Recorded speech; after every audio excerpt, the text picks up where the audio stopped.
Je m'appelle Edith, reine d'Angleterre, épouse de Harold Godwinson, le dernier roi anglo-saxon. Mon histoire est celle d'une femme de noblesse et de courage, vivant dans les tumultes de l'Angleterre du XIe siècle. Je suis née dans le Wessex, fille d'Édouard le Magnifique, un noble influent. Mon enfance fut marquée par les récits de bravoure, les intrigues de cour et les alliances politiques.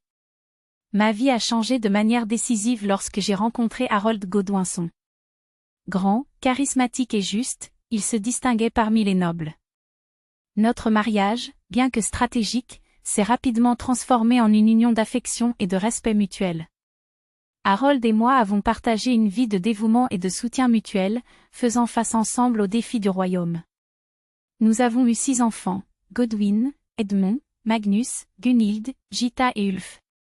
Chacun d'eux représente un espoir pour l'avenir et une part de notre héritage. Ils ont grandi dans un environnement de turbulences politiques, mais aussi de valeurs familiales solides. L'année 1066 a été une année charnière. À la mort du roi Édouard le Confesseur, sans héritier direct, Harold a été élu roi par le Witnajmo. Mais cette élection fut contestée par Guillaume, duc de Normandie, qui prétendait qu'Édouard lui avait promis la couronne. La menace d'une invasion normande était imminente.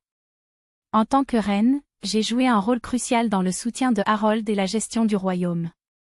J'ai veillé à maintenir l'ordre et la loyauté parmi les nobles et le peuple, organisant des assemblées pour rassurer et unir les cœurs face à la menace extérieure. J'étais déterminée à être la force tranquille derrière mon époux, préparant nos enfants à un avenir incertain. Le 14 octobre 1066, la bataille de Hastings a bouleversé notre existence. Harold, à la tête de nos troupes, affronta Guillaume dans une lutte féroce.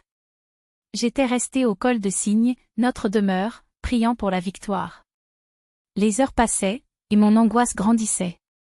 Enfin, la terrible nouvelle est arrivée, Harold était tombé, touché par une flèche, et notre armée était en déroute. La perte de Harold fut une douleur immense. Notre royaume tombait désormais sous le contrôle de Guillaume le Conquérant. La Normandie imposait sa loi, et notre avenir devenait incertain. En tant que veuve du roi déchu et mère de nos enfants, j'ai dû naviguer dans un monde hostile. Malgré tout, je suis restée fidèle à la mémoire de Harold et à notre rêve d'une Angleterre libre. Mon foyer est devenu un refuge pour les nobles fidèles, et mes ressources, bien que limitées, ont été consacrées à la cause de notre peuple.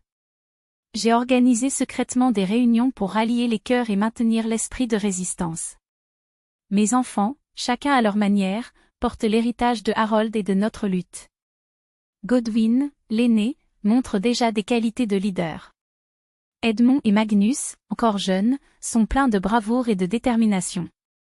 Gunhild et Gita, mes filles, sont aussi courageuses que belles, prêtes à soutenir notre cause. Ulf, le plus jeune, grandit dans l'ombre de ces événements, mais je veille à ce qu'il n'oublie jamais notre histoire. Ma vie, désormais, est une existence entre 2 mondes, celui de la couronne perdue et celui d'un avenir incertain. Mais à travers toutes ces épreuves, je reste Edith, reine d'Angleterre, gardienne de la mémoire de Harold, et protectrice de notre rêve d'une Angleterre libre et unie. Je porte chaque jour le souvenir de notre amour, de notre combat, et de notre dévouement pour notre peuple et nos enfants.